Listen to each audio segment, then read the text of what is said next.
The final whistle hasn't blown yet, and for 12 nations still fighting for their World Cup lives, today, June 27th, is the most important day of their footballing year. 20 teams have already booked their place in the round of 32, but 8 spots remain, spread across 4 simultaneous double headers that kick off within hours. Tonight, the full 32-team bracket will finally lock into place, and tomorrow, the knockout stage of the greatest World Cup in history begins.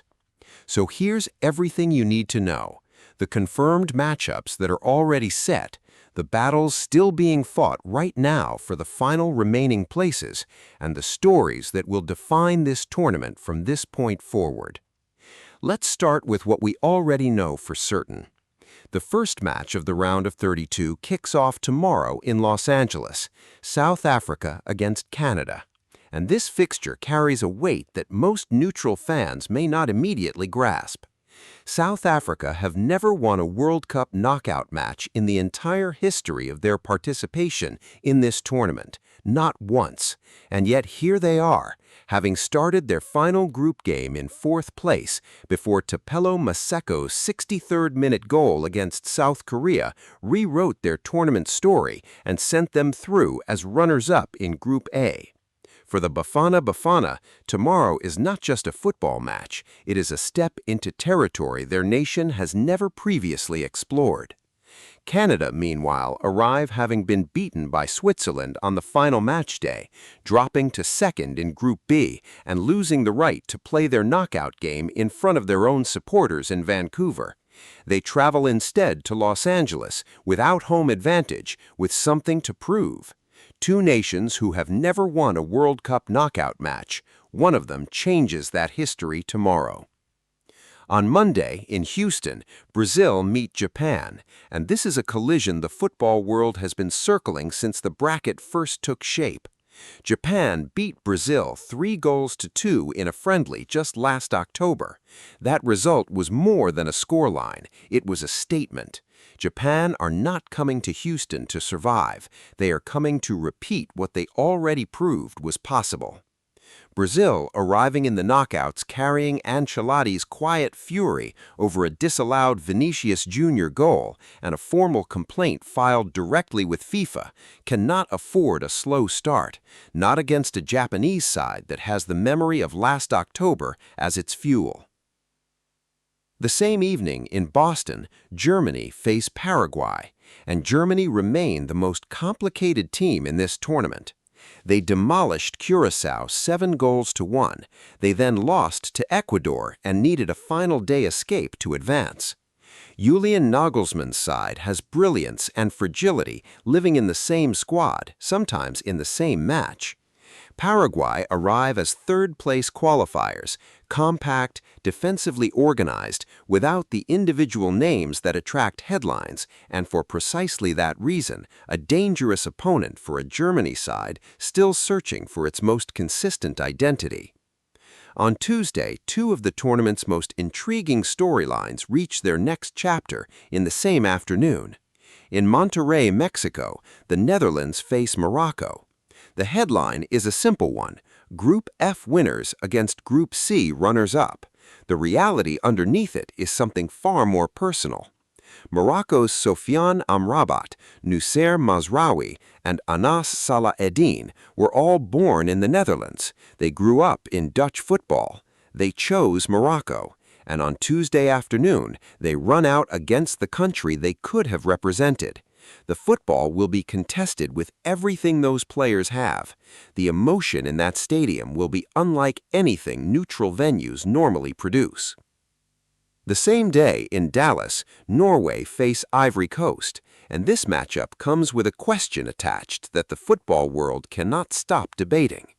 Norway, in their final group match against France, rested both Erling Haaland and Martin Odegaard, their 2 most important players, for the entire 90 minutes, deliberately, intentionally, a calculated bet by coach Ståle Solbakken that fresh legs matter more than group standings.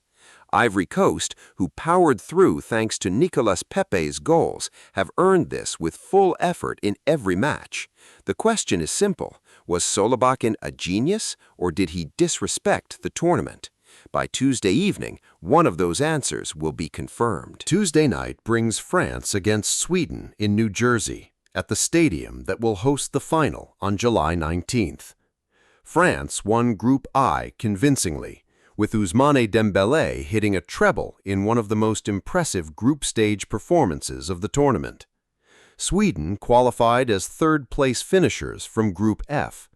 The matchup looks unbalanced on paper, but France are not yet playing the football that wins World Cups. Mbappé has not yet found his highest gear.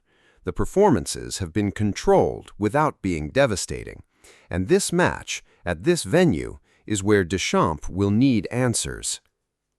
Wednesday brings the tournament's most emotionally charged knockout fixture so far, Mexico in Mexico City in the Azteca.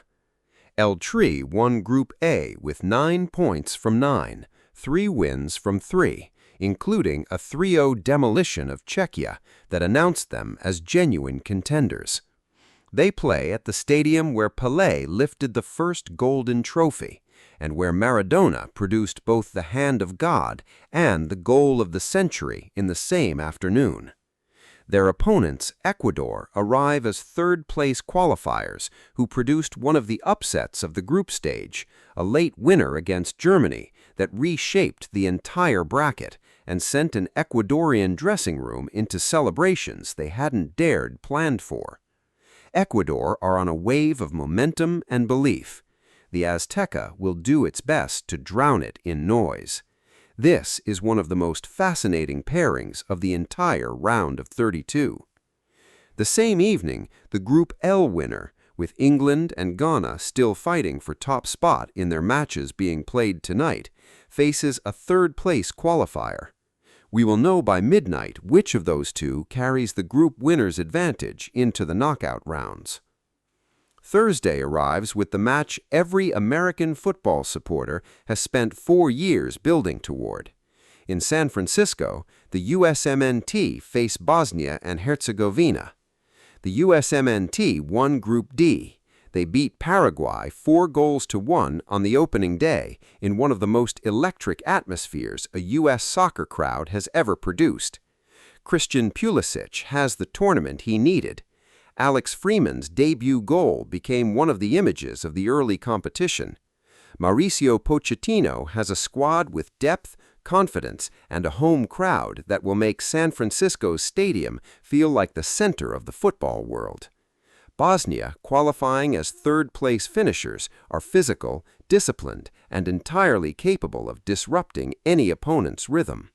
But the USMNT, at home, in this moment, will be difficult to stop. The same day, in Los Angeles, Spain face whoever emerges from Group J, and tonight's Group J final, Algeria against Austria, is one of the most anticipated matches of the entire closing group stage. ESPN have already called it the tournament's biggest grudge match. It has history, continental pride, and a head-to-head between two teams where the entire knockout path hangs on 90 minutes. The winner goes through. The loser, depending on results elsewhere, might go home. Spain, who drew with Cape Verde before dismantling Saudi Arabia 4-0, bring Lamine Yamal, who scored his first World Cup goal in his hometown, into a knockout bracket as one of the genuine favorites to go all the way. But before any of the round of 32 plays out, tonight itself must first be survived. And for several nations, tonight is the most dangerous evening of their entire World Cup. Consider England's situation. They lead Group L heading into their final match against Panama. Panama are already eliminated. On paper, it is the kind of fixture that should be straightforward, but Thomas Tuchel's side drew goalless with Ghana in their previous outing, a result that left questions about England's attacking rhythm unanswered and allowed Ghana to pull level at the top of the group. Croatia play Ghana simultaneously. If Ghana win and England draw or lose, the entire top of Group L reshuffles.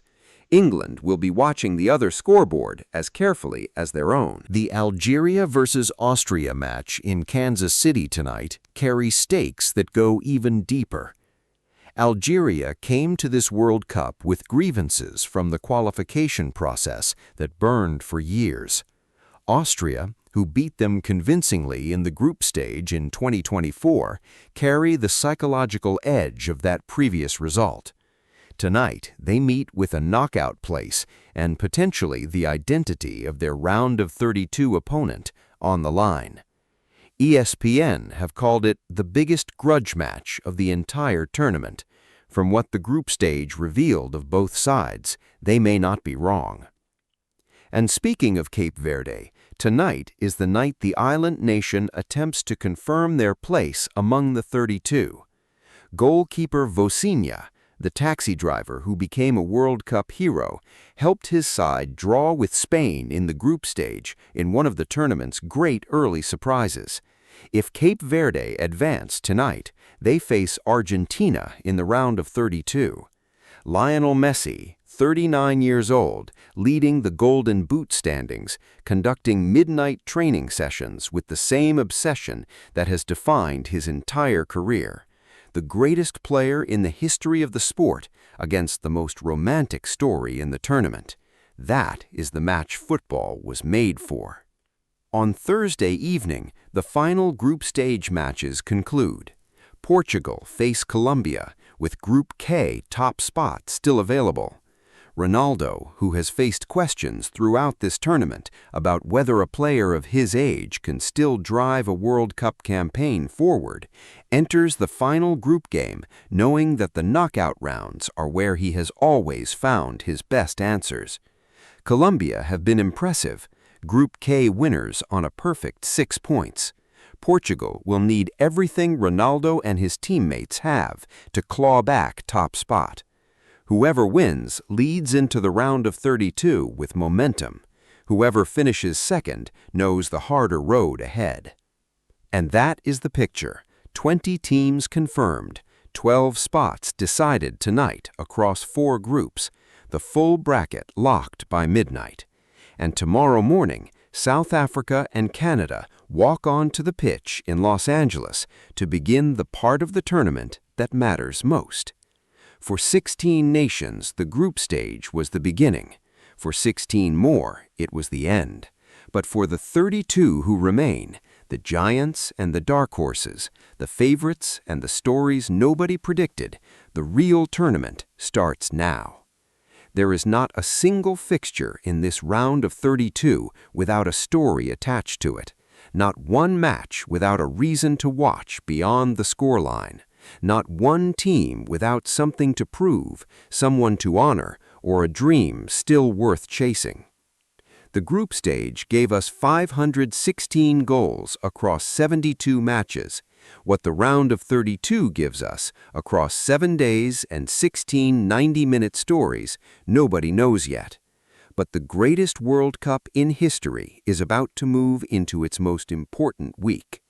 And somewhere in a changing room being prepared right now, the team that will lift the trophy on July 19th is about to take its first knockout step.